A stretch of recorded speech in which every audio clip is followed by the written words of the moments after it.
کے آ جاؤ گے اللہ کی بارگاہ میں زمین بھر کے سونا بھی قبول نہیں کیا جائے گا، کیونکہ تمہارے پاس سونا تو ہے، دولت تو ہے، مگر تمہارے پاس ایمان کی دولت نہیں ہے۔ ایمان کی دولت بڑی قیمتی چیز ہے، یہ وہ دولت ہے۔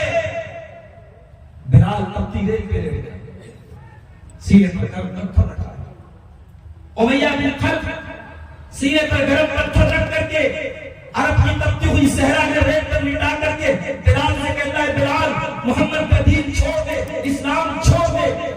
بلال کوئی ڈگری ہولڈر نہیں ہے، بلال دنیاوی معیار کے اعتبار سے کوئی بہت پڑھا لکھا انسان نہیں ہے، بلال ایک غلام ہے، حبشہ کا رہنے والا ایک کالا کلی کا انسان ہے، مگر ہے بلال تیرے سینے میں دھڑکنے والا وہ دل وہ ایمان سے معمور ہے۔ بلال کی چربیاں اس تپتے ہوئے صحرا میں پگھل رہی ہے، مگر بلال کو اپنے ایمان کی ویلیو معلوم ہے، اپنے ایمان کا محتو معلوم ہے، اپنے ایمان کی قدر معلوم ہے۔ بلال اس گرم پتھر کے نیچے اس تپتے ہوئے صحرا میں بلال کہتے ہیں احد احد احد، میرا رب ایک ہے، میرا اللہ ایک ہے، اس رب کی توحید کو میں نہیں چھوڑ سکتا۔ ایمان کی قیمت ہم کیا جانے لگے، ہمیں تو ایمان فری میں ملا ہے، ہمیں تو ایمان، ہم نے ایمان کے لیے کچھ قربان نہیں کیا ہے۔ ایمان کی قیمت کا اندازہ لگانا ہو تو کوئی حضرت سمیہ سے جوان بیٹے کے سامنے سمیہ کو برہنہ کر دیا گیا، ننگا کر دیا گیا۔ میری پیاری ماں اور بہنوں، ایک ماں کے لیے اس سے بڑھ کی اذیت کیا ہوگی، اس سے بڑھ کی تکلیف کیا ہوگی، ایک ماں کو اس کے جوان بیٹے کے سامنے ننگا کر دیا۔ سمیہ نے یہ اذیت بھی دوبارہ کر لی، سمیہ نے یہ تکلیف بھی دوبارہ کر لی، اپنے جوان بیٹے کے سامنے اس کو برہنہ کر دیا گیا، اس کے بدن سے کپڑے اتار دیے گئے۔ سمیہ نے یہ تکلیف بھی دوبارہ کر لی، سمیہ نے اپنی جان دے دی، سمیہ شہید ہو گئی۔ اسلام کی راہ میں شہید ہونے والی پہلی خاتون حضرت سمیہ بنت خیاط۔ سمیہ نے یہ اپنی جان کو دے دی، اپنی زندگی کی سب سے بڑی تکلیف تو اٹھا لی، مگر ایمان سے کمپرومائز نہ کیا۔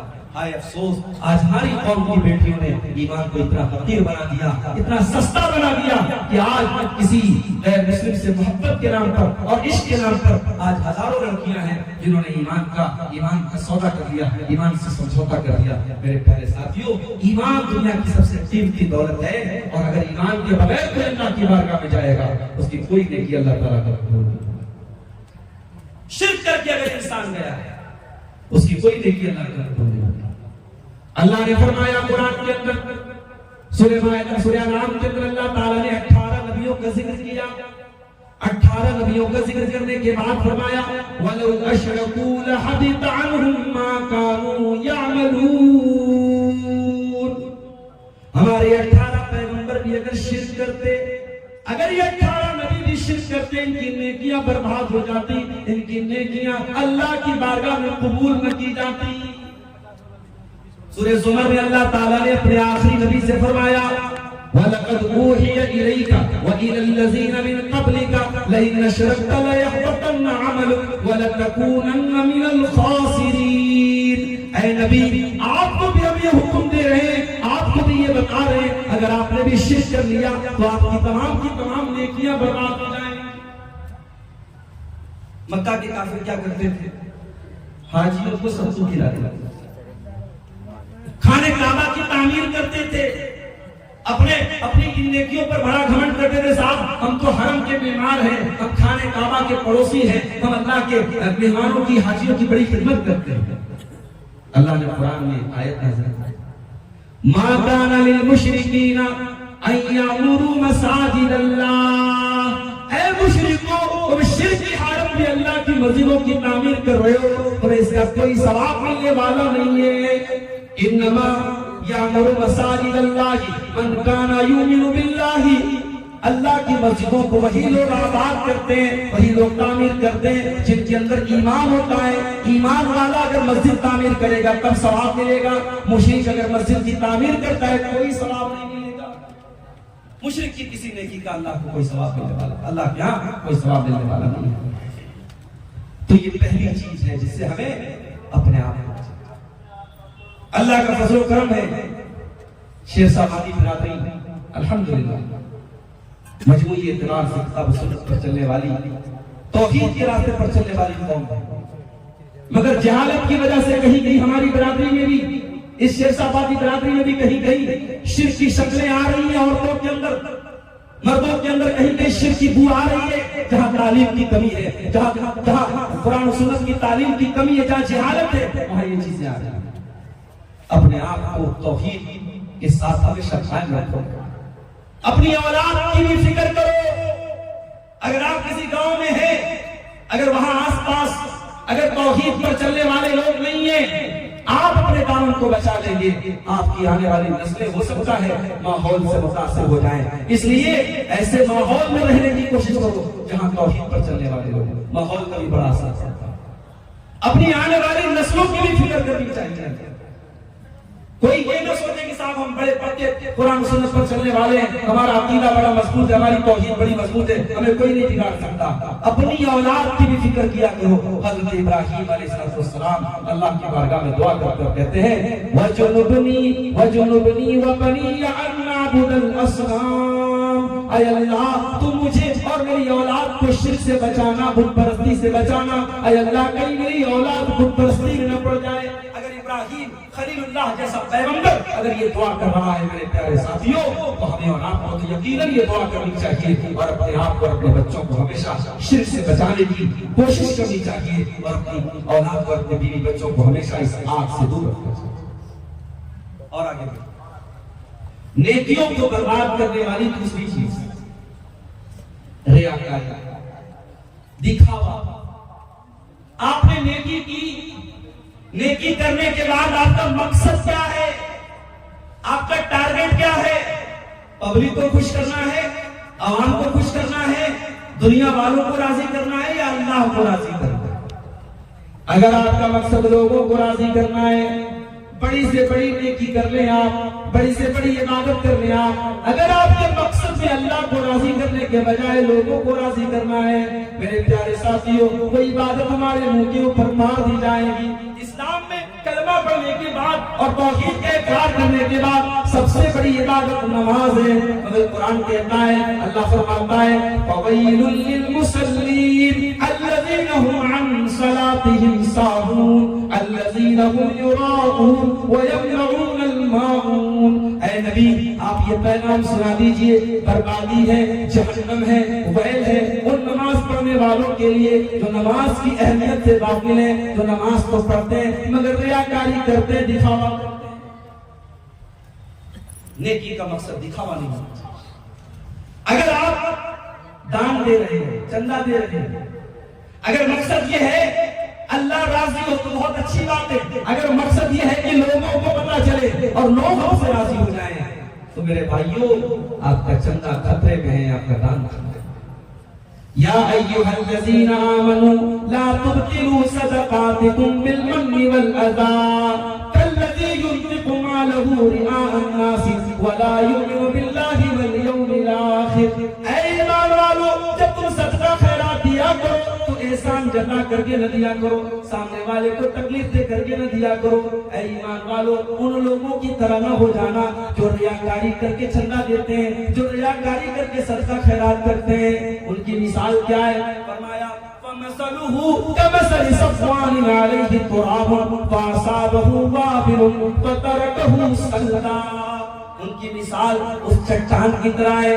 اس چٹان پر تھوڑی سی مٹی ہے، آسمان سے بارش ہوتی ہے اور آسمان کی بارش اس مٹی کو بہا کے لے کے چلی جاتی ہے اور وہ چٹان چکنی کی چکنی رہ جاتی ہے. نہ اس پر کوئی پیداوار نکلتی ہے، نہ اس پر کوئی پودا نکلتا ہے. اس سے کوئی فائدہ اس انسان کو ہونے والا نہیں ہے.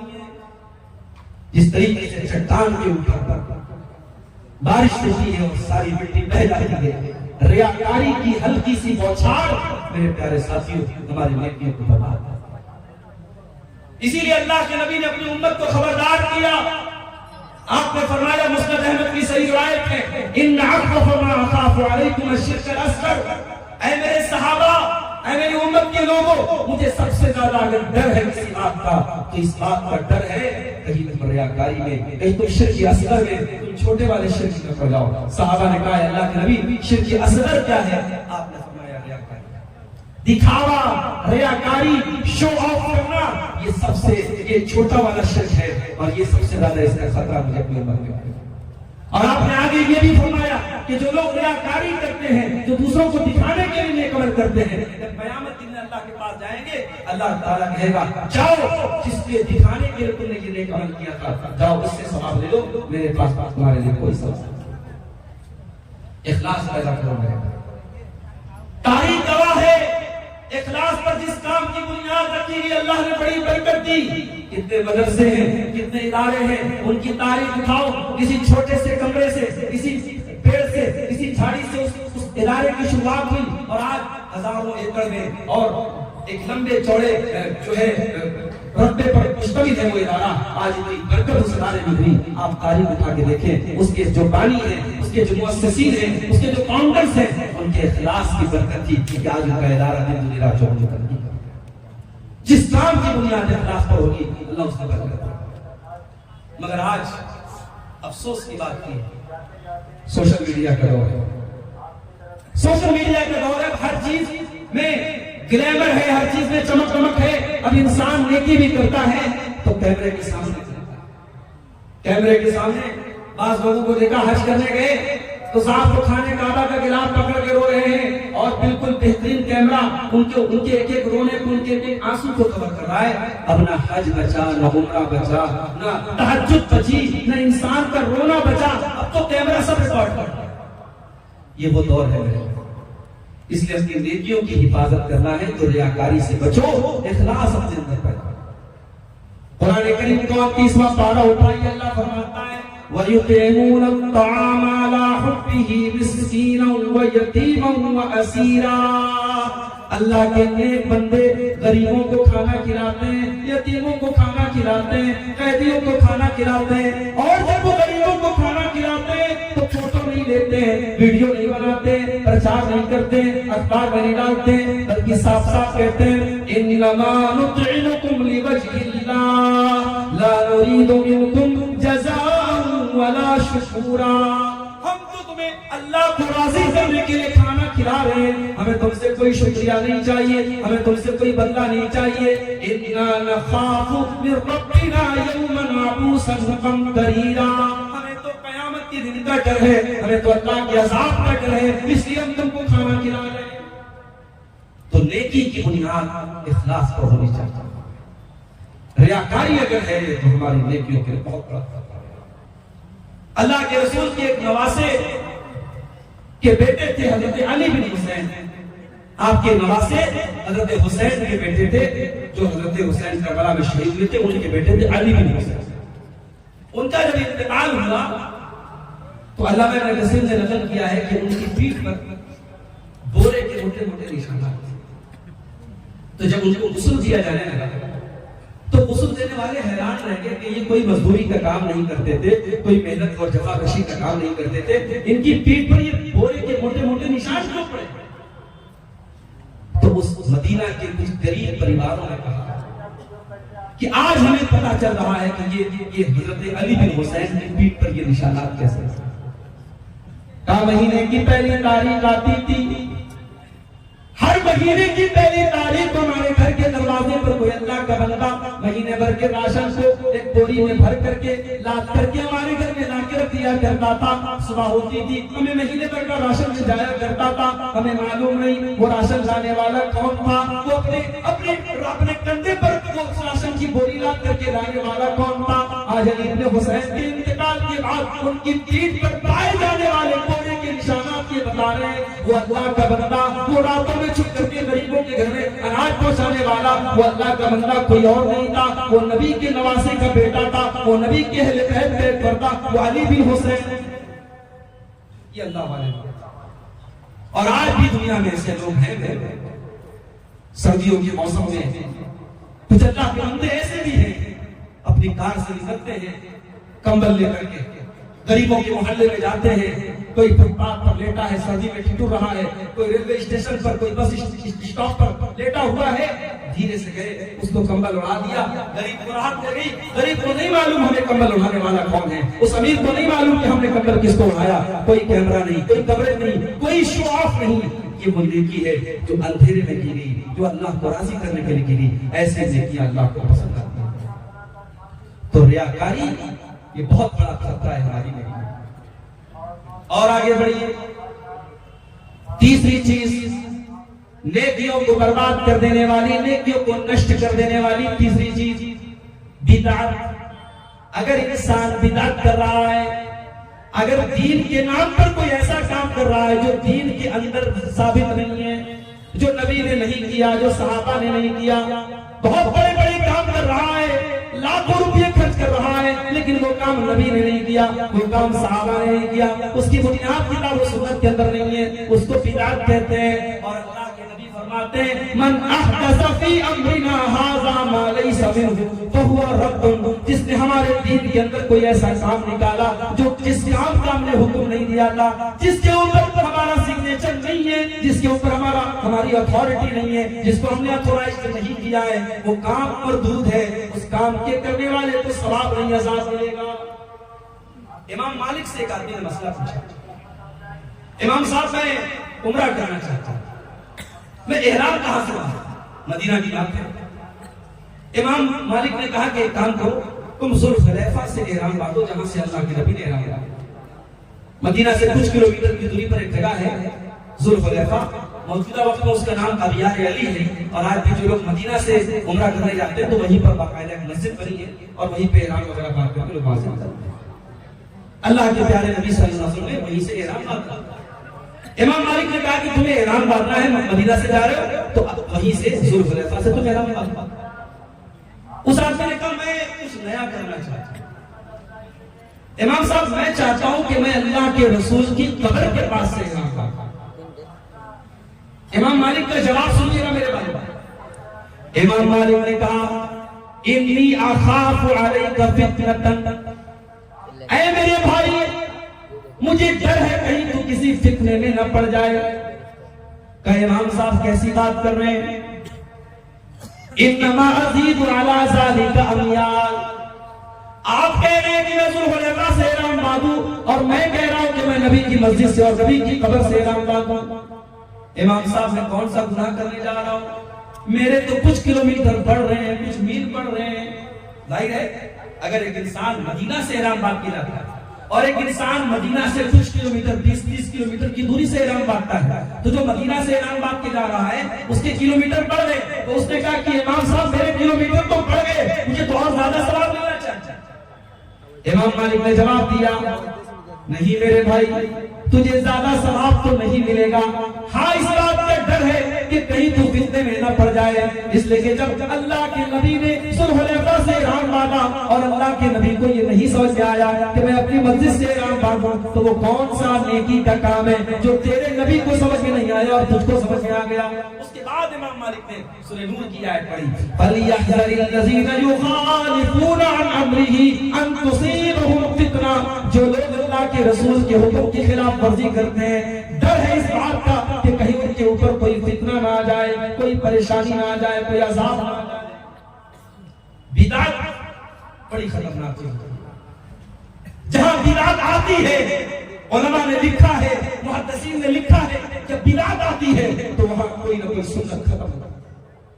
آپ دیکھ لیجیے جہاں جہاں بدعتیں آئی ہیں, اذان کے پہلے درود پڑھنے کی بدعت آئی, اذان کے بعد درود پڑھنے کی بدعت آئی. میت کو دفنانے کے بعد قبر پہ کھڑے ہو کے اذان دینے کی بدعت جہاں شروع ہوئی, میت کے دفنانے کے بعد میت کے لیے دعا کرنے کی جو سنت ہے وہ ختم ہو گئی.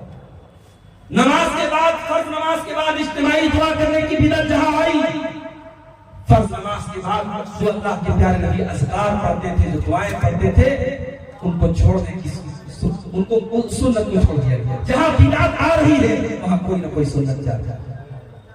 اور یہ کان کھول کر کے سن لو, کوئی بدعت حسنہ نہیں ہوتی, کوئی بدعت اچھی نہیں ہوتی. دین کے اندر اچھی اور کوئی بدعت نہیں ہے. دین کے اندر صرف بدعت ہے. دین کے اندر یا تو سنت ہے یا بدعت ہے. بدعت کا اپوزٹ سنت ہے اور سنت کا اپوزٹ بدعت ہے. کوئی اچھی اور کوئی بدعت نہیں. مرنے والا مر گیا, تیسرے دن آپ کھانا پکوا رہے. میرے نانا کا انتقال ہوا, میں گیا اپنے نانا کے یہاں, انتقال کے اگلے دن بیٹھا ہوں, صاحب بریانی کی تیاری ہو رہی ہے, مسالہ پیسا جا رہا ہے, پیاز کاٹی جا رہی ہے. میں نے ماموں لوگوں سے کہا کہ آپ لوگوں کو شرم نہیں آتی؟ کل آپ کے باپ کا انتقال ہوا اور آج آپ بیٹھ کر کے دعوت کا انتظام کر رہے ہیں. کہا بھانجے یہ ہمارے باپ دادا کی رسم ہے, ہمیں احساس ہو رہا ہے ہم غلط کر رہے ہیں, مگر ہم نہیں کریں گے, سماج کو منہ کیا دکھائیں گے. آج کتنی بدعات ہے جن کو باپ دادا کا نام اور ان کے رسم و رواج کا نام دے کر کے سماج میں جاری رکھا. اس لیے اللہ کے نبی اس بدعت کو اتنا خطرناک سمجھتے تھے. اپنے ہر خطبے میں ہر تقریر میں اللہ کے نبی فرمایا کرتے تھے وَشَرَّ الْأُمُورِ مُحْدَثَاتُهَا وَكُلُّ مُحْدَثَةٍ بِدْعَةٌ وَكُلُّ بِدْعَةٍ ضَلَالَةٌ وَكُلُّ ضَلَالَةٍ فِي النَّارِ. دین کے اندر نیا نکالا گیا کام سب سے برا ہے, اور ہر نیا نکالا گیا کام بدعت ہے, اور ہر بدعت گمراہی ہے, اور ہر گمراہی جہنم کی طرف لے کر کے جاتی ہے. اس لیے بدعت سے اپنے آپ کو بچاؤ. بدعت کرنے والوں کا انجام کیا ہوگا؟ قرآن کا 30واں پارہ سورہ غاشیہ جو جمعہ کی نماز میں دوسری رکعت میں آپ سنتے ہوں گے امام صاحب سے, هل اتاك حديث الغاشية هل اتاك حديث الغاشية وجوه يومئذ خاشعة عاملة ناصبة تصلى نارا حامية. اللہ فرماتا ہے قیامت کے دن کچھ ایسے لوگ آئیں گے جو بڑے ڈرے ہوئے ہوں گے, بڑے سہلے ہوئے ہوں گے, عاملة ناصبہ جو بڑا عمل کر کے آئے ہوں گے, عمل کر کر کے تھک چکے ہوں گے, اتنی نمازیں پڑھی ہوں گی, اتنے روزے رکھے ہوں گے, اتنے انہوں نے عبادتیں کی ہوں گی کہ تھک چکے ہوں گے. تصلیٰ نارا حامیہ, لیکن وہ بھڑکتی ہوئی آگ میں ڈالے جائیں گے, وہ جہنم میں ڈالے جائیں گے. کیوں؟ کیونکہ وہ عمل تو کر کے آئے ہیں مگر اس عمل کے اوپر جناب محمد رسول اللہ کی مہر نہیں ہے, اس کے اوپر قرآن و حدیث کی مہر نہیں ہے. تو بدعت بڑی خطرناک ہے. دعا کیجیے اللہ ہم سب کو بدعتوں سے محفوظ کرے. اگلی چیز نمبر 4, ہماری نیکیوں کو برباد کرنے والی چوتھی چیز نماز کے معاملے میں لاپرواہی. یہ مت سمجھو کہ نماز نہیں پڑھ رہے تو صرف نماز چھوڑنے کا گناہ پڑ رہا ہے. نہیں, اگر نماز نہیں پڑھ رہے ہو تو اور بھی نیکیوں کے برباد ہونے کا ڈر ہے. دلیل یہ حدیث پاک ہے. اللہ کے پیارے نبی صلی اللہ علیہ وسلم فرماتے ہیں, ترمذی کی صحیح روایت ہے, ان اول ما يحاسب به العبد يوم القيامة صلاته. قیامت کے دن بندے سے سب سے پہلا حساب اس کی نماز کے بارے میں کیا جائے گا. اچھا, مسلم شریف کی ایک حدیث میں ہے کہ قیامت کے دن سب سے پہلے لوگوں کے خون کا فیصلہ ہوگا. سب سے پہلے لوگوں کے خون کا فیصلہ ہوگا. اور یہاں کیا ہو رہا ہے؟ یہاں اللہ کے نبی کیا فرما رہے ہیں کہ سب سے پہلا سوال نماز کے بارے میں ہوگا. تو بظاہر ایسا لگ رہا ہے دونوں حدیث آپس میں ٹکرا رہی ہے. ٹکرا نہیں رہی ہے. بندوں کے حقوق میں سب سے پہلے خون کا حساب ہوگا اور اللہ کے حقوق میں سب سے پہلے نماز کا حساب. تو قیامت کے دن سب سے پہلا سوال نماز کے بارے میں ہوگا. اور آگے اللہ کے نبی فرماتے ہیں فَإِنْ صَلُحَتْ فَقَدْ أَفْلَحَ وَأَنْجَحَ. اگر نماز صحیح ہے تو بندہ کامیاب ہو جائے گا. وَإِنْ فَسَدَتْ, اور اگر نماز کا معاملہ خراب ہے, اگر نماز کے معاملے میں لاپرواہی ہے, فَقَدْ خَابَ وَخَسِرَ, تو انسان ناکام ہو جائے گا. بڑے افسوس کے ساتھ کہنا پڑتا ہے آج نماز کا معاملہ ہمارا بہت خراب ہے. مسجدیں آج ویران ہیں. کوئی گاؤں ایسا نہیں جہاں نے مسجدیں نہ بنا لی ہو. لیکن شاید کہتا ہے مسجد تو بنا لی شکر میں ایمان کی حرارت والوں نے, من اپنا پرانا پاپی تھا برسوں میں نمازی بن نہ سکا. ہم اتنے بڑے کاروباری ہو گئے, ہم اتنے بڑے بزنس مین ہو گئے, دکان پہ بیٹھے ہوئے اور حی علی الصلاۃ کی آواز آ رہی ہے اور ہماری دکان بدستور جاری ہے, ہمارا کاروبار جاری ہے. ہم کسٹمر کو نہیں چھوڑ سکتے, نماز کو چھوڑ سکتے ہیں. میرے پیارے ساتھیوں, جاؤ آج بھی سعودی عرب کی سرزمین پر وہ منظر آپ دیکھ لو کہ عصر کی اذان ہو رہی ہے. بالکل کاروبار کے پیک کا ٹائم ہے, بالکل لوگوں کے بزنس کی پیک کا ٹائم ہے, عصر کی اذان ہو رہی ہے, فوراً شٹر گر جاتے ہیں, فوراً دکانیں بند ہو جاتی ہیں اور لکھ دیا جاتا ہے کلوز, دکان بند ہو گئی, اب نماز کے بعد آئیے گا. میرے پیارے ساتھیوں, اپنے کاروبار سے کہہ دو کہ نماز کا ٹائم ہے, نماز سے مت کہو کہ میرے کاروبار کا ٹائم ہے.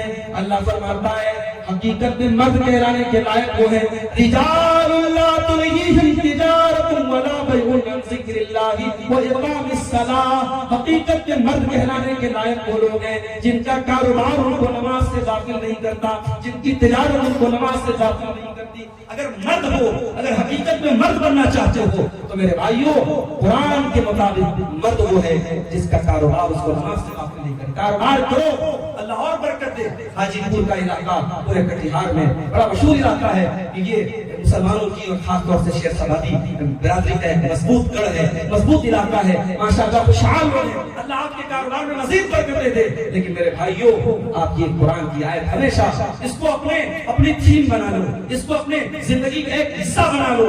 رجال لا تلہیہم تجارۃ ولا بیع عن ذکر اللہ، حقیقت میں مرد وہ لوگ ہیں جن کا کاروبار اور تجارت ان کو نماز سے غافل نہیں۔ تو نماز کے معاملے میں اگر لاپرواہی کریں گے تو نیکیاں برباد ہو جائیں۔ اور آگے بڑھیں، نمبر 5 نیکیوں کو برباد کرنے والی 5ویں چیز، حقوق العباد میں اگر آپ نے کوتاہی کی، بندوں کا حق مارا ہے، کسی کی زمین پر قبضہ کیا ہے، کسی کا پیسہ لے کر کے بے ایمانی کی ہے، کسی کو گالی دی ہے، کسی کی عزت اتاری ہے۔ ہندوستان سے آپ حج کرنے جاتے ہیں، ایئرپورٹ پر یا وہاں جانے کے بعد آپ کرنسی چینج کر لیتے ہیں، انڈین کرنسی کو آپ سعودی عرب کی جو ریال ہے اس میں چینج کر لیتے ہیں۔ کیوں؟ کیونکہ انڈیا کی کرنسی وہاں نہیں چلے گی، سعودی عرب میں ریال چلے گا، امریکہ میں جائیں گے ڈالر چلے گا، ترکی میں جائیں گے لیرا چلے گا، آپ یو کے میں جائیں گے پاؤنڈ چلے گا۔ ہر ملک کی اپنی ایک کرنسی ہے۔ قیامت کے دن اللہ کی بارگاہ میں میرے پیارے ساتھیوں جب ہمارا حساب لیا جائے گا، اور یہاں قیامت کے دن جب ہمارا حساب اللہ لے گا اور ہمارے نام اعمال میں یہ پایا جائے گا کہ ہم نے کسی کو مارا ہے، کسی کا حق مارا ہے، کسی کو گالی دی ہے، کسی کی عزت پر حملہ کیا ہے، کسی کا حق مارا ہے، تو وہاں تو کرنسی میں دینے کے لیے ہمارے پاس پیسہ نہیں ہوگا، وہاں کرنسی کیا ہوگی؟ اللہ کے نبی فرماتے ہیں فَيُعْطَى هَذَا مِنْ حَسَنَاتِهِ وَهَذَا مِنْ حَسَنَاتِهِ، ہماری نمازیں اس کو دے دی جائیں گی، ہمارا صدقہ خیرات اس کو دے دیا جائے گا، ہمارا حج عمرہ اس کو دے دیا جائے گا، ہم نے جو بھی نیکی کے کام کیے وہ نیکی کے کام گنہگاروں کو دے دیے جائیں گے۔ فَإِنْ فَنِيَتْ حَسَنَاتُهُ، اگر ہماری نیکیاں ختم ہو جائیں گی اور اس کے بعد بھی باقاعدہ لوگ کھڑے ہوں گے، اس کے بعد بھی وہ لوگ باقی رہیں گے جن کا حق ہم نے مارا ہے، اللہ کے نبی فرماتے ہیں ان کے گناہ اس انسان کے اوپر ڈال دیے جائیں گے، اس کی برائیاں اس کے نام اعمال میں ڈال دی جائیں گی۔ اللہ دنیا سے نیکی لے کے گیا تھا، دنیا سے نماز لے کے گیا تھا، دنیا سے حج لے کے گیا تھا، اور انجام کیا ہو رہا ہے؟ حقوق العباد کے معاملے میں لاپرواہی کرنے کا، کہ دوسروں کے گناہ اس کے اوپر لاد دیے جائیں گے اور توڑ حافظ النار، اور اس کے بعد اس کو جہنم میں پھینک دیا جائے گا۔ یہ اس امت کا سب سے غریب آدمی، سب سے کلاش آدمی ہوگا۔ اس لیے میرے بھائیوں حقوق العباد کے بارے میں اللہ سے ڈرو، حقوق العباد کے بارے میں اللہ سے ڈرو، قیامت کے دن ہمیں سب کا حساب دینا پڑے گا۔ اللہ کے نبی فرماتے ہیں لَتُؤَدُّنَّ الْحُقُوقَ إِلَىٰ أَهْلِهَا يَوْمَ الْقِيَامَةِ، قیامت کے دن ہر حقدار کو اس کا حق ہمیں دینا پڑے گا۔ حتیٰ یقاد للشاة الجلحاء من الشاة القرناء، یہاں تک کہ اگر سینگ والی بکری نے بغیر سینگ والی بکری پر ظلم و ستم کیا ہے تو اس بکری کو بھی قصاص دلایا جائے گا۔ میرے بھائیوں کیوں کسی کے ساتھ بےایمانی کرتے ہو؟ کیوں کسی کا حق مارتے ہو؟ سب ٹھاٹ پڑا رہ جائے گا جب لات چلے گا بنجارا، نہ زمین لے کے دنیا سے جانا ہے، نہ جائیداد لے کے دنیا سے جانا ہے، نہ بینک بیلنس لے کے دنیا سے جانا ہے، ایک نہ ایک دن مر جانا ہے، اور کب مرنا ہے کوئی ٹھکانا نہیں۔ کورونا کی ایک وبا آئی، ہم نے اپنی آنکھوں سے دیکھا کتنے نوجوان ہیں جو ہمارے سامنے چلے گئے، کینسر کی بیماری آئی، 20-22 سال کا نوجوان ہمارے بنارس میں، ہمارا بڑا جاننے والا قریبی ہمارا جاننے والا بالکل 20-22 سال کا نوجوان اور جن لڑکا کینسر کی بلڈ کینسر کی بیماری میں مبتلا ہوتا ہے، اور 1 مہینے کے اندر اللہ کو پیارا ہو جاتا ہے۔ ہم نہیں جانتے میرے بھائیوں کب کون سی بیماری ہماری موت کا ہرکارہ لے کے آئے، کب کون سی وبا اللہ کو ہمیں اللہ کے پاس لے کے چلی جائے۔ اس لیے میرے بھائیوں حقوق العباد کے معاملے میں لاپرواہی مت کرو۔ اگر کسی کا حق مارا ہے، اگر کسی کے ساتھ زیادتی کی ہے، اس سے جا کے معافی مانگو، اس کا حق دے دو، اس سے پہلے کہ قیامت کے دن ہمیں اپنی نیکیوں کو داؤ پہ لگانا پڑے۔ میرے پیارے بھائیوں حقوق العباد کے معاملے کی لاپرواہی ہماری نیکی کو برباد کرے۔ اور آگے بڑھیے، ایک اور چیز ہے جو ہماری نیکیوں کو برباد کر دے گی قیامت کے دن، اور وہ چیز ہے اکیلے میں کیے جانے والے گناہ۔ تنہائی میں کیے جانے والے گناہ، بند کمرے میں کیے جانے والے گناہ ہماری نیکیوں کو برباد کر دیں گے۔ موبائل کا دور ہے، موبائل کا دور ہے، اسمارٹ فون کا دور ہے، انٹرنیٹ کا دور ہے۔ آج آپ کے موبائل میں آپ کیا کیا چیزیں میسج کر رہے ہیں، کیا کیا چیزیں دیکھ رہے ہیں۔ ہو سکتا ہے کہ آپ نے ڈیلیٹ کر دیا ہو سکتا ہے آپ نے چیٹ کی ہسٹری ڈیلیٹ کر دی ہو سکتا ہے آپ نے براؤزر کی ہسٹری ڈیلیٹ کر دی ہو سکتا ہے آپ نے اپنے موبائل کی گیلری کو صاف کر لیا ہو سکتا ہے آپ کی موبائل میں برائی کے سارے ثبوت مٹ گئے ہوں۔ مگر یاد رکھو میرے بھائی، اللہ کا کیمرہ تو 24/7 آن ہے۔ اللہ کا کیمرہ تو کبھی بند ہونے والا نہیں ہے۔ وَإِنَّ عَلَيْكُمْ لَحَافِظِينَ كِرَامًا کاتبین، میرے بندو ہمارے کرامن کاتبین، ہمارے فرشتے ہماری ایک ایک حرکت کو نوٹ کر رہے ہیں، نقل کر رہے ہیں۔ ہمارے فرشتے ایک ایک حرکت کو نوٹ کر رہے ہیں۔ یعلمون ما تفعلون، وہ تمہارے ہر عمل کو جانتے ہیں اور تمہیں قیامت کے دن اس کا حساب دینا پڑے گا۔ تنہائی میں کیے جانے والے گناہ ہماری نیکیوں کو برباد کر دیں گے۔ آئیے وہ حدیث سنانے جا رہا ہوں۔ یہ حدیث جب اللہ کے نبی نے سنائی تھی تو حضرت ثوبان حدیث کے راوی ہے وہ ڈر گئے تھے اور انہوں نے اللہ کے نبی سے پوچھا تھا کہ اللہ کے نبی وہ کون بد نصیب لوگ ہوں گے، ذرا کھل کے بتا دیں۔ اللہ کے پیارے نبی فرماتے ہیں، ابن ماجہ کی صحیح روایت ہے، لَأَعْلَمَنَّ أَقْوَامًا مِّنْ أُمَّتِي يَأْتُونَ يَوْمَ الْقِيَامَةِ بِحَسَنَاتٍ أَمْثَالَ جِبَالِ تِهَامَةَ بِيضًا، میں اپنی امت کے ایسے لوگوں کو جانتا ہوں جو قیامت کے پہاڑوں کے برابر نیکیاں لے کر کے آئیں گے۔ فَيَجْعَلُ اللَّهُ عَزَّ وَجَلَّ هَبَاءً مَّنثُورًا، اللہ تعالیٰ ان کی نیکیوں کو ہوا میں اڑا کر کے ختم کر دے گا۔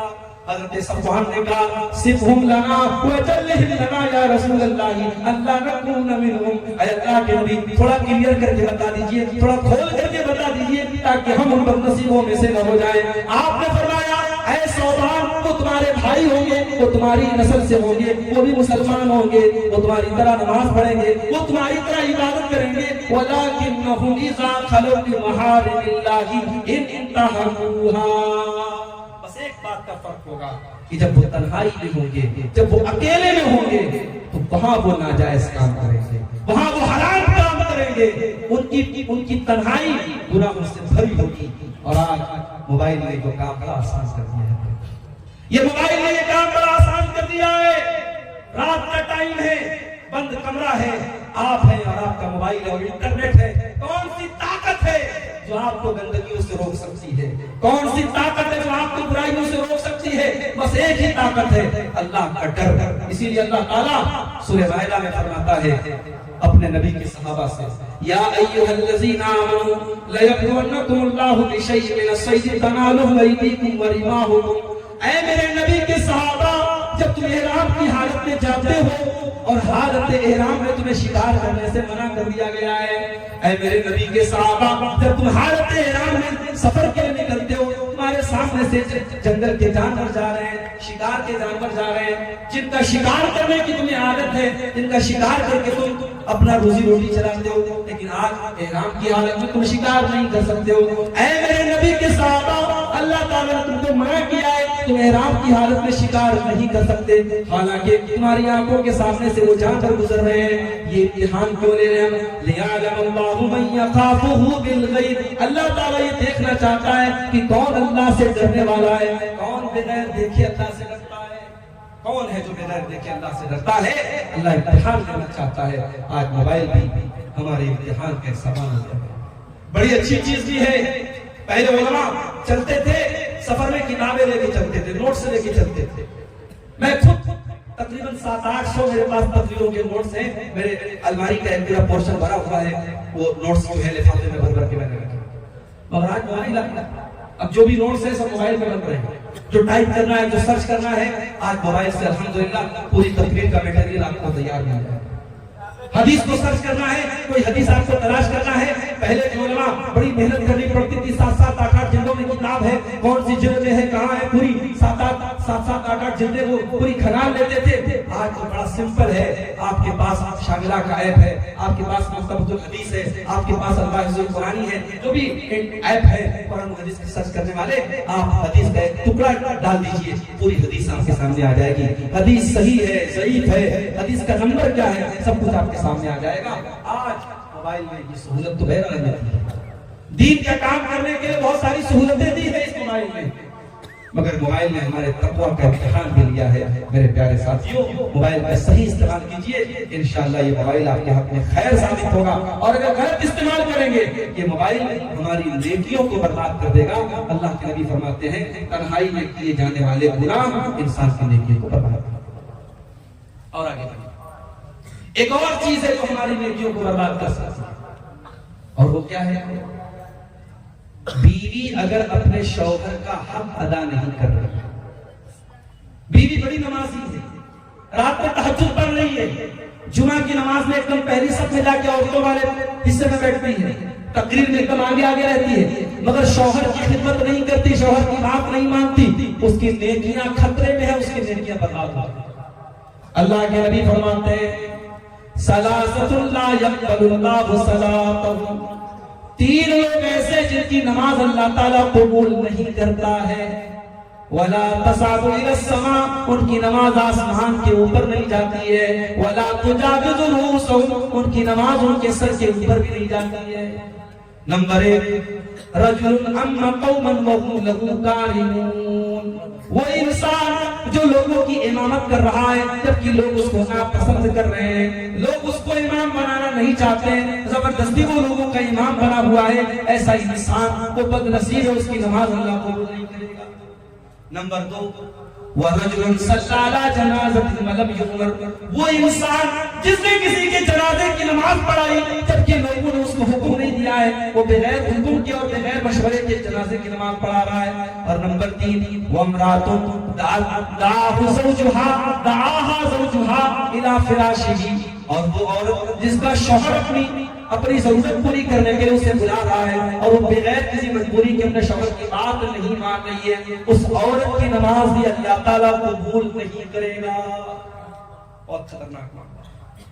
میاں بیوی کا رشتہ صرف ایک رشتہ نہیں، میاں بیوی ایک دوسرے کے لیے اللہ نے کہا قرآن میں لباس ہے، بہت ساری برائیوں سے شوہر بیوی کو بچاتا ہے، بیوی شوہر کو بچاتی ہے۔ اگر دونوں ایک دوسرے کی ضرورت کا خیال نہیں رکھیں گے مرد کے قدم بہک سکتے ہیں اور قدم بہک سکتے ہیں۔ اس لیے اگر کوئی عورت اپنے شوہر کا حق ادا نہیں کر رہی ہے، اس بات کا ڈر ہے اس کی نیکیاں برباد ہو جائیں گی، اس کی نماز قبول نہیں ہوگی۔ اسی طریقے سے میری پیاری ماں اور بہنوں، جو عورت خوشبو لگا کر کے گھر سے باہر نکلتی ہے، جلسے میں جانے کے لیے نہیں، مارکیٹ میں جانے کے لیے نہیں، مسجد میں نماز پڑھنے کے لیے جاتی ہے خوشبو لگا کر کے، اللہ کے نبی فرماتے ہیں لا يقبل اللہ صلاۃ امرأۃ، اللہ تعالیٰ اس عورت کی نماز کو قبول نہیں کرتا ہے تطیب لهذا المسجد، جو مسجد میں خوشبو لگا کر کے آتی ہے، جو مسجد میں خوشبو لگا کر کے آتی ہے، اس عورت کی نماز اللہ تعالیٰ قبول نہیں کرتا ہے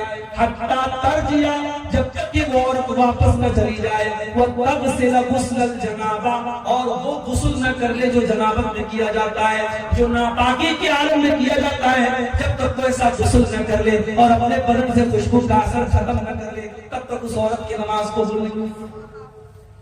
میری ماں اور بہنوں، جب مسجد میں نماز پڑھنے کے لیے عورت کو خوشبو لگا کے جانے کی اجازت نہیں ہے، تو جلسے میں، پروگرام میں، رشتہ داریوں میں اور اسی طریقے سے پارٹیوں میں اور شاپنگ کرنے کے لیے اور بازاروں میں ایک عورت سج کر کے، سمر کر کے، میک اپ کر کے، خوشبودار جو ہے چیزیں لگا کر کے اور ٹرانسپیرنٹ کپڑے پہن کر کے اگر نکلتی ہے تو سوچو اس کا انجام کیا ہوگا۔ اسی لیے اللہ کے نبی نے فرمایا کہ جو عورت خوشبو لگا کر کے مردوں کے پاس سے گزرتی ہے فہی قضا و قضا، ایسی عورت بدچلن ہے، ایسی عورت زانیہ ہے۔ اللہ ہماری ماں بہنوں کی حفاظت کرے۔ خوشبو لگا کر کے عورت کا نکلنا یہ بھی عورت کی نیکیوں کو برباد کرتا ہے۔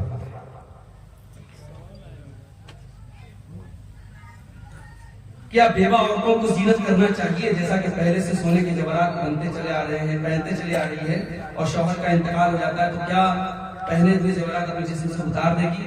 دیکھیے اب شیخ بیٹھے ہوئے ہیں، شیخ ماشاءاللہ آپ کے ہم سب کے بزرگ عالم ہیں، شیخ کی موجودگی میں، شیخ کی اجازت سے میں ایمان بتا رہا ہوں، اگر غلطی ہوگی تو شیخ رہنمائی کریں گے۔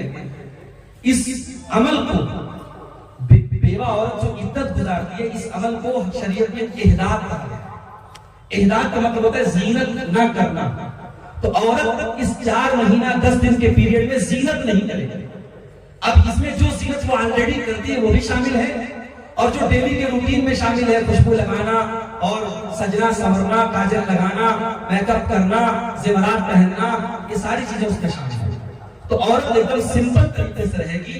احداث کے لفظ کا تقاضا یہی ہے. واللہ اعلم بالصواب. جو وہ زیورات وغیرہ سونے کے پہنتی، چونکہ وہ بھی زینت میں سے ہے، تو یہ عیدت کے دوران اس کو نہیں پہننا چاہیے. واللہ اعلم بالصواب. تو میں عرض یہ کر رہا تھا کہ خوشبو لگا کر کے عورت کا نکلنا یہ اس کی نماز کے لیے خطرناک ہے. اور آگے ایک اور چیز ہے جو ہماری نیکیوں کو برباد کرے، اور وہ کیا ہے؟ قرض. قرض قرض کسی سے قرض لینا، کسی سے لون لینا.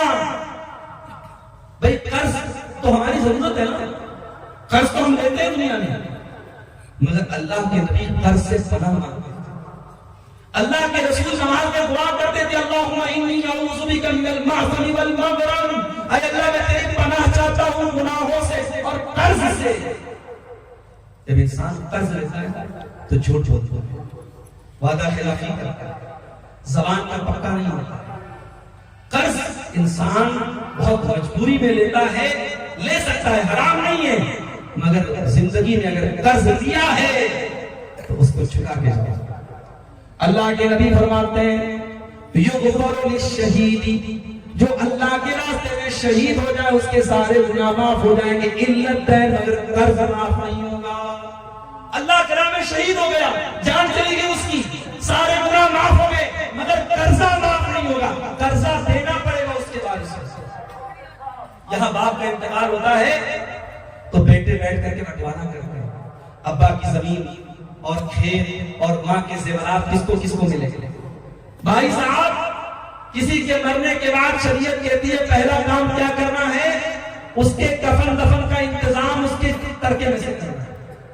پتہ نہیں آپ کے کیا رواج ہے، ہمارے بنارس میں یہ رواج ہے کہ انتقال ہونے کے بعد جو داماد ہوتا ہے یا بہنوئی ہوتا ہے وہ آ کر کے پیسہ دیتا ہے کفن کا، دفن کا، کہیں 500 دیتا ہے، کہیں 1000 دیتا ہے. تو اب وہ ایک طریقے سے ایک رواج بن گیا ہے. اب یہ رواج مجھے نہیں سمجھ آتا کس کی کیا ضرورت ہے.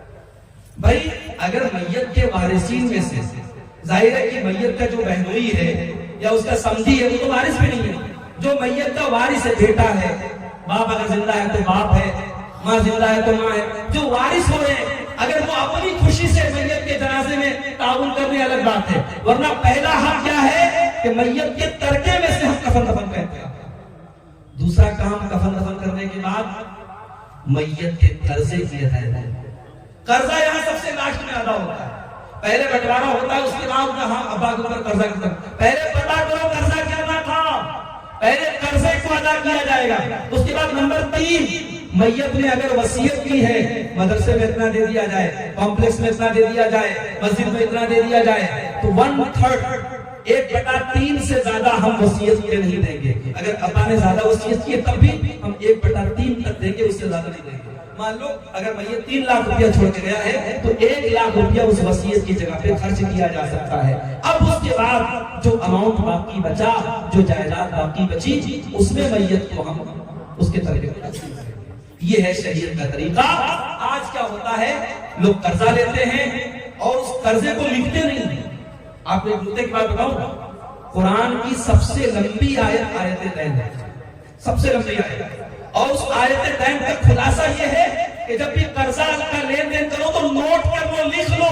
اگر اولاد کو بتایا نہیں ہے تب بھی اولاد باپ کی ڈائری دیکھ کے سمجھ جائے کہ میرے باپ نے کتنا قرضہ لیا تھا. تو قرضہ اگر 100 روپیہ بھی لیا میرے بھائی تو اس کو لکھ لے. اور قرضے کی ادائیگی کے بغیر آپ اللہ کے چلے گئے تو جب تک قرضہ ادا نہیں ہوگا مغفرت نہیں ہوگی. اللہ کے رسول فرما رہے ہیں یغفر للشہید کل ذنب، شہید کے تمام گناہ معاف ہو جائیں گے الا الدین، مگر قرضہ معاف نہیں ہوگا. اور دوسری حدیث میں ہے کہ المیت معلق بالدین، مردہ قرضے کی وجہ سے معلق رہتا ہے، اس کی مغفرت رکی رہتی ہے جب تک کہ اس قرضے کو ادا کرے. تو ٹھیک ہے، اللہ تعالیٰ ہم سب کو قرضے کی ادائیگی کی زندگی میں کرنے کی توفیق. مسجد کا چندہ مسجد کے علاوہ قبرستان وغیرہ میں خرچ کر سکتے ہیں یا نہیں، جبکہ مسجد، عیدگاہ اور قبرستان کی ایک ہی کمیٹی ہے. دیکھیے اگر چندہ دینے والے نے واضح طور پر کہا ہے کہ میرا چندہ مسجد میں دیا گیا تو اب اس کی حیثیت ایک طریقے سے وقف کی ہوگی، اور چندہ اس نے مسجد کے لیے وقف کر دیا، اب اس کو آپ دوسری جگہ ٹرانسفر نہیں کر سکتے.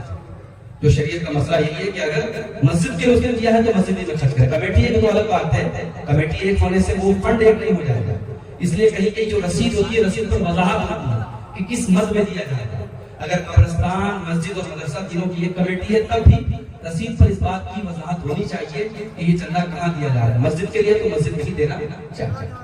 تو دو چیزیں میں بیان کر کے بات ختم کر رہا ہوں. ہماری نیکیوں کو عورت اپنے شوہر سے ملنے جانا چاہتی ہے, اچھا کھلا لینا چاہتی ہے. عورت اپنے شوہر سے کھلا لینا چاہتی ہے, اس عورت کو کیا کرنا ہوگا قرآن و حدیث سے بیان کیجیے. دیکھیے چونکہ ہمارے یہاں اسلامی حکومت بھی نہیں ہے اور کوئی دارالقضا بھی نہیں ہے.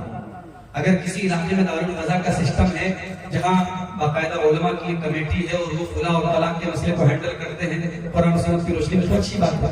اگر دارالقضا وغیرہ کا سسٹم نہیں ہے, جیسا کہ عام طور سے نہیں ہے, تو علاقے کے جو ذمہ دار علماء ہیں اور جو صاحبان امر ہیں, جو نیک اور دیندار لوگ اور سماج کے سربراہ لوگ ہیں, ان کو بٹھایا جائے اور عورت ایک اپلیکیشن لکھے, درخواست لکھے کہ میں اپنے شوہر سے کھلا لینا چاہتی ہوں. اور شوہر کی رضامندی بھی ضروری ہے. شوہر کو باقاعدہ کمیٹی کے لوگ بلائیں گے اور ان کے سامنے عورت کا یہ پرستاؤ رکھیں گے کہ تمہاری بیوی تمہارے ساتھ نہیں رہنا چاہتی, کھلا لینا چاہتی ہے.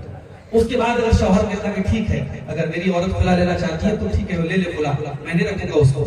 اب اس کے بعد ایک تحریر تیار ہو جائے گی کہ ہم تمام علماء اور تمام معاشرے کے ذمہ دار لوگوں کی موجودگی میں فلانا بنت فلاں کا کھلا کرایا جا رہا ہے. اور اس کھلا کے بعد ایک حیض کی عدت گزارے گی.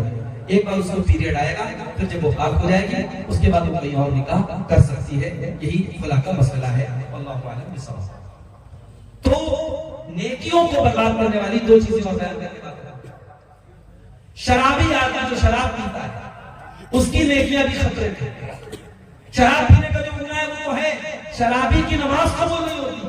اللہ کے نبی فرماتے ہیں, ترمذی کی روایت ہے, من شرب الخمر لا تقبل له صلاة 40 صباحا.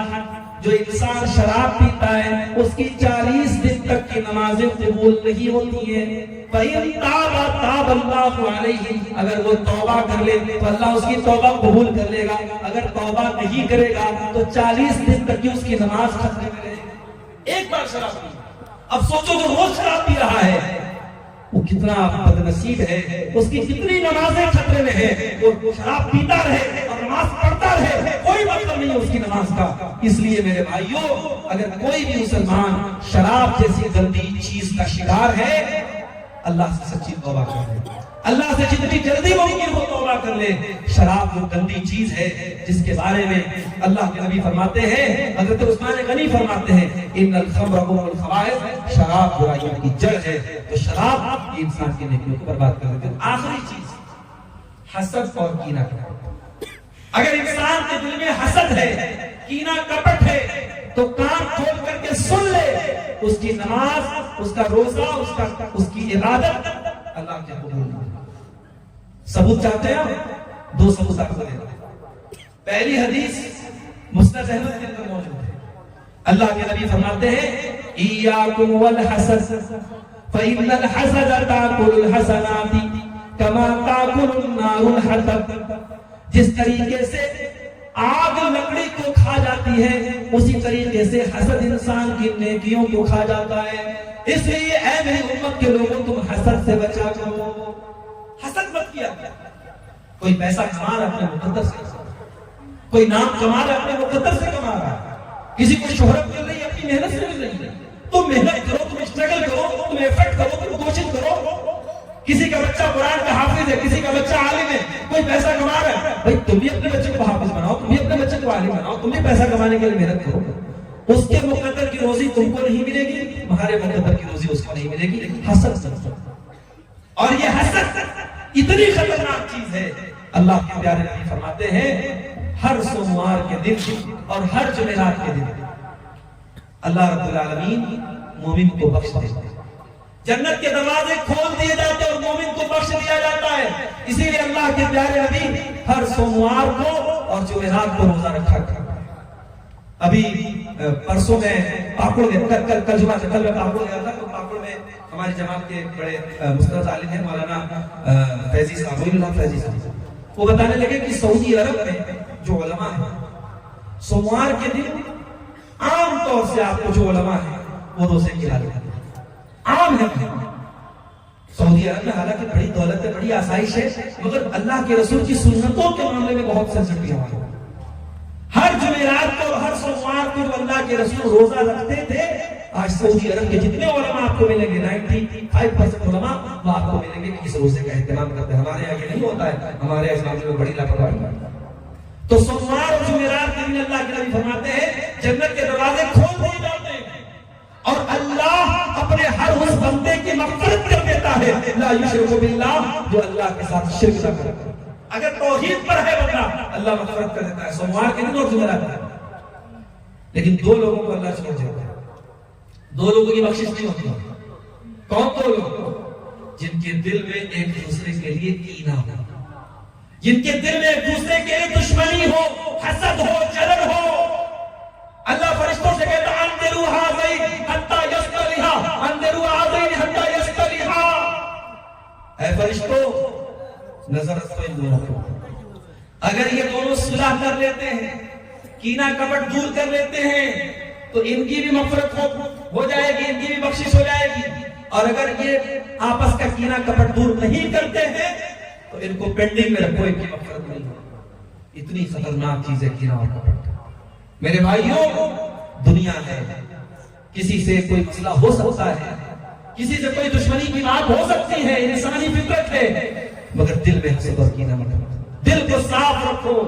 ابراہیم علیہ السلام اللہ کی بارگاہ میں دعا کرتے ہیں کہ اے اللہ مجھے قیامت کے دن تو ذلیل مت کرنا، وَلَا تُخْزِنِي يَوْمَ يُبْعَثُونَ، اے اللہ تو قیامت کے دن مجھے رسوا نہ کرنا، یوم لا ينفع مال ولا بنون، قیامت کے دن نہ مال کام آئے گا نہ اولاد کام آئے گی، الا من اتى اللہ بقلب سلیم، قیامت کے دن وہی انسان کامیاب ہوگا جو صاف ستھرا دل لے کر کے آئے گا۔ اللہ سے دعا کرو اللہ تعالی ہمیں بھی